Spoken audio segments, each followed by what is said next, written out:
It's Sunday, May 29. Most of y'all getting ready to go to church. Got me wondering, are you a soft target? Unfortunately, I believe that most of you are. In the Democratic Church, typically, it's forgive, forgive, forgive. We go on the lines of guns are bad, soft target. How many more churches do they need to run up in? How many more grocery stores do they need to run up in? You know, many of you probably don't know, but I was actually born in Buffalo, New York.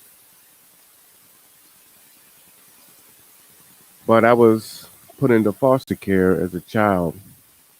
I don't know my blood relatives, so for all I know, some of my kinfolk could have been slaughtered by white supremacists.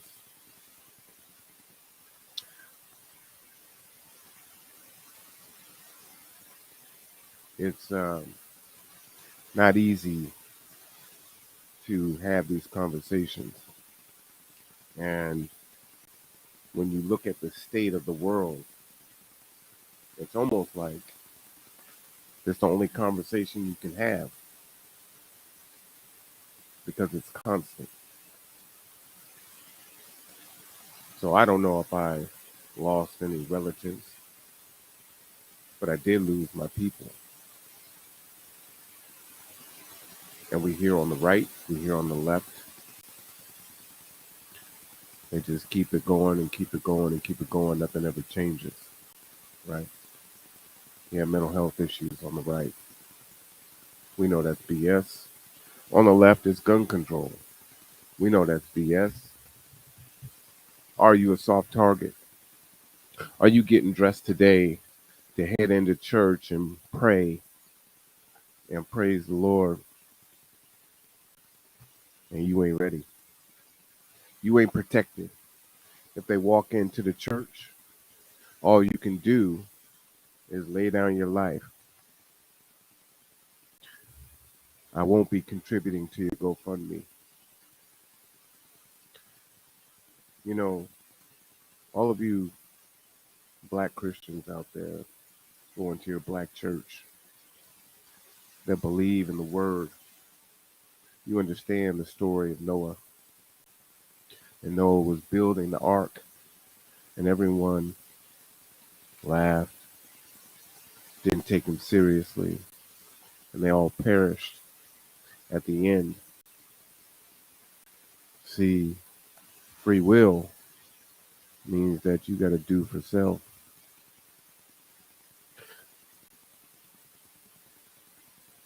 I'm not even sure if most of y'all even give a damn. Right? Didn't happen to you. It's too far away. It can't happen here. Oh, it's a tragedy. You get the tokenized, oh, we're going to pray for the families. Pray for what? What are you praying for? Healing? Is that what you're praying for? How long are you going to be a soft target? But you know, I'm going to go ahead and let somebody else talk because I think he can say it a lot better. The Black Authority. You that long, that is disrespect. But nobody can force you to accept that. You're the only one who can.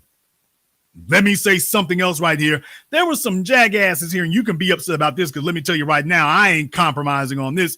You can be as upset as you want to be for me pointing out the damn obvious that we are living in a war zone, and some of y'all, you've been raised by grimy, dusty old hoes and deadbeat dads out there to the point that you're upset about me saying, by the way, you should be dressed like you are ready for adulthood. Yeah, because that's your mama out there. That's what you're upset over. That's your mama. That's your grandmama.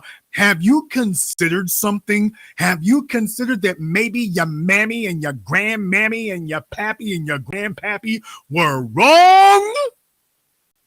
Have you actually considered that maybe they were wrong for the way they've been living and wrong for the way they raised you into the cowardly little miscreant you are? Have you considered that maybe your mammy and your pappy were just wrong? Have you considered that maybe they were just dusty and lazy and grimy and that has left them in the ditch that they're in, and now you have grown up to be an apologist for it? Have you considered that maybe they were just, I don't know, wrong for that? Or you gonna sit up here kissing they musty asses all the way into your grave too? Don't be talking about my mama like that right there. Let me tell you something. If your mama sits up here looking like damn me, Jabba the Hutt, you're supposed to be doing something. Get some soap on a rope. Put a treadmill on layaway. But you're supposed to sit up here and understand, hey, this is life and death here, man. You're not supposed to be so far off in the stupid that you sit here looking at that. Just don't say nothing about it right there. This is not about sparing your damn ego. It's not about sparing your feelings. This is about survival. You're damn right. If they're sitting up here obviously day in and day out and you are not prepared. You're not prepared. Now you got individuals, the damn gunman is out here shooting at folks. I don't know about that right there. Why you got to point that out? Because your mama's dusty and raggedy and wrong. That's why you're sitting up here complaining to me. Well, guess what? It's not going to matter to me any more than it will to anybody else. Just because you don't want to accept that it is wrong doesn't mean that the rest of the world won't either. You're just equally as helpless. And for grown men and women to sit up here and be comfortable being helpless, that is a mental and emotional disorder. You're not supposed to be comfortable being helpless. You've accepted extinction. And now they're here to deliver on it. Now they're here to deliver on it. Let's be very, very clear. I meant what I said last night. There are only two types of black people: those who understand that white supremacy exists and fight it, and those who understand that white supremacy exists and go back to picking the cotton. And when the folks around you are not ready for battle, you are a sitting duck. This nonsense, well, we need to make them feel better. No, we don't need to make you feel better about being deficient. You need a swift kick in the ass and things need to change. We're supposed to reward you if you're winning. We're not supposed to sit up here and spare your feelings if you're losing. If you're losing, you are a burden and dead weight on the rest of us. Because somebody else has got to carry your ass. And then when the day comes that something that you can't sit up here and wave a wick voucher at comes rumbling around the corner, you're sitting ducks. So to the clown sitting up here trying to complain at me, why the hell ain't you in Buffalo telling these folks to do things differently, because that would have helped to keep them from getting killed? You're not worried about that. Well, I'm not responsible for it. I would feel better if you would just make me feel better on my way to the grave. Yeah, you just want a peaceful death too. And I'm offensive to you because I'm not trying to have a peaceful death, not like you. Can we just keep it real? For the James Clyburn voters, and there's some of you here, you're upset about what I'm saying about the Dusties because you're a Clyburn voter, okay? Can we just keep it real? There are a number of you sitting here right now. It's like, yeah, you would be just okay waddling your way through the checkout line with a juicy juice in one hand and some now and laters in the other. And you would just hope the last thing that you hear is something that sounds like a paper bag busting, and then that's it. Your life, as pitiful and miserable as it's been, is just over. Hell, you weren't getting anything accomplished anyway. You gave up on the idea of doing that anyway. You don't have anything to pass on to your children anyway. You didn't get anything done anyway, so it doesn't bother you. Hell, look raggedy, look sloppy, look completely disheveled, look like you just got kicked out of the homeless shelter. You don't care. Hell, you weren't winning anything. The hell this Jason Black talking about have some wins? You're not winning anything, so of course that doesn't bother you. Seeing a bunch of folks sitting out here taking back-to-back L's, that doesn't bother you. Hell, you right there with them. Well, why I got to do something done right now? Yeah. How much do you have to pass on to your children here? Well, I mean, I think I got a bicycle wheel. I got some Jordans from when I was in high school. How old are you? 48? All right. See, the language that we're speaking is completely different. We're speaking the language of empowerment, and power is something you're supposed to exude. But I also understand it's a foreign language to many. It's a foreign language to you. Let me tell you something. If you are a black woman walking out into public with your damn house shoes on, you're a damn disgrace. And you will be the first victim in line. Don't let some other deceived individual fool you in that. Oh, trust me, you're the first victim in line. Because everything about you says defeated. Hell, you couldn't even get a victory over tying your damn shoelaces this morning. You couldn't even score a victory over tying your shoelaces. You couldn't even score a victory over that.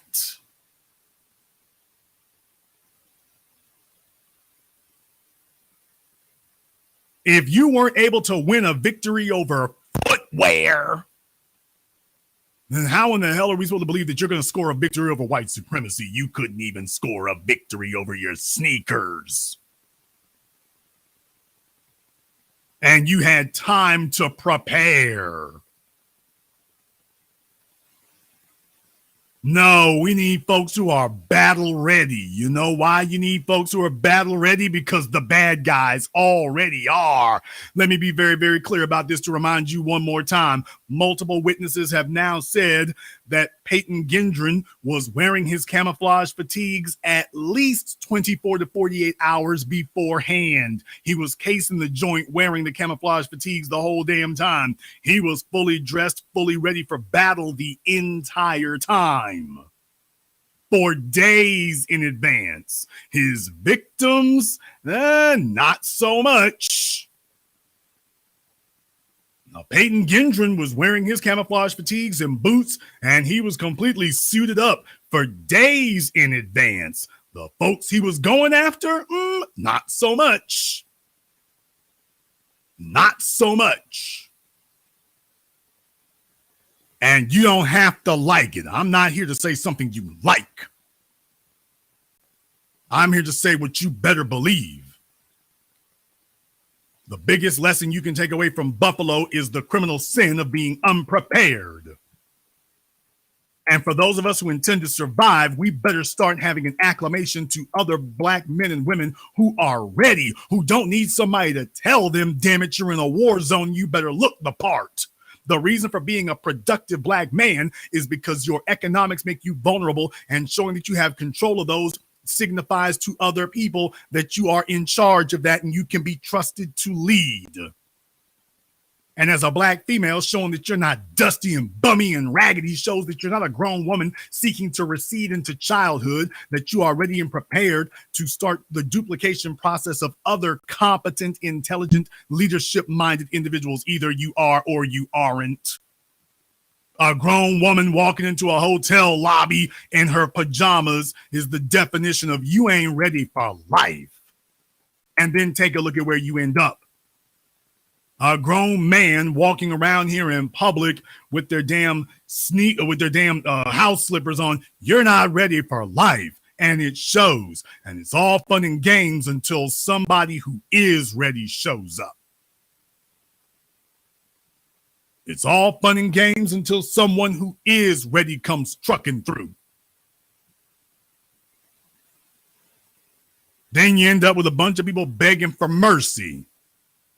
Those of us who are ready need to take this just that seriously.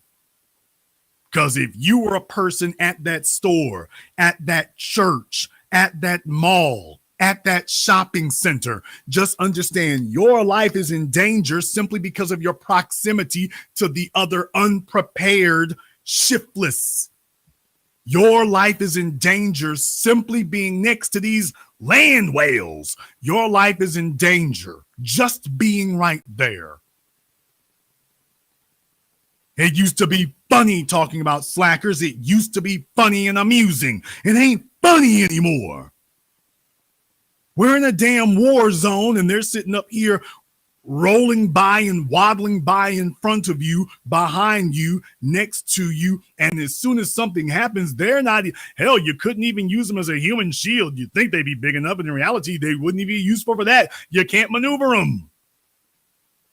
You can't even maneuver them into position. That's how bad it is.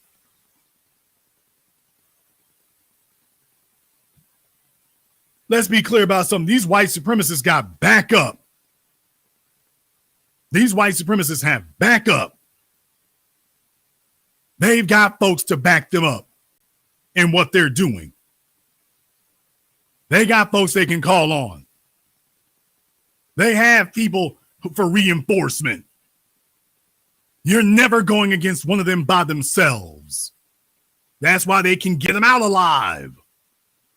That's how they were able to get in and perform the kill, and that's how they can get them out alive. You're never going up against them by themselves. How many damn decades we got to review this? They're never by themselves, and they're ready. Remember, the damn Boy Scouts motto is be prepared. The Boy Scouts, who started as Eagle Scouts. Be prepared. Prepared for what? If you know the history of the Boy Scouts, that was really training for the Marines. Training for the military. Keep that in mind.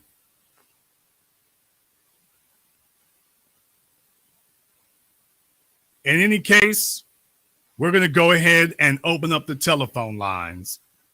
The number is 646.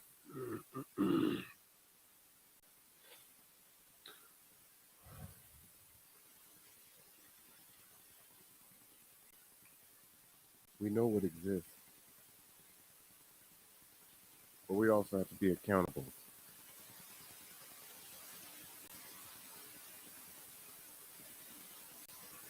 You need to be careful. You need to be prepared. Doesn't matter what it should be in this country, it is what it is. So you can lament over how it should be and how it's wrong, but that is not going to protect you. That is not going to change anything, you complaining about what it ought to be. Are you a soft target today?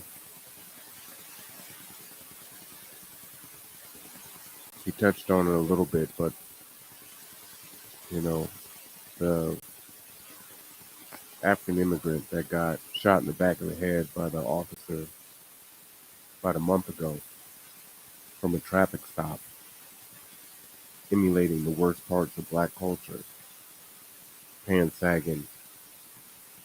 But he got out of the car. He was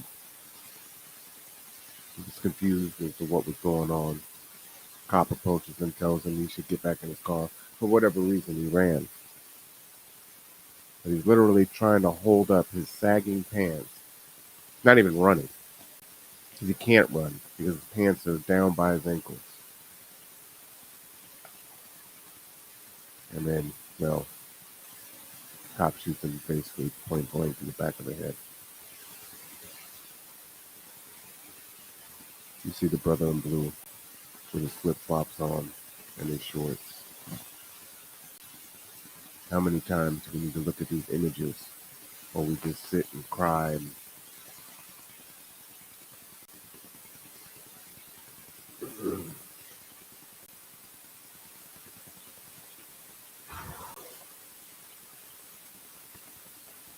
have a good Sunday, y'all. Be careful.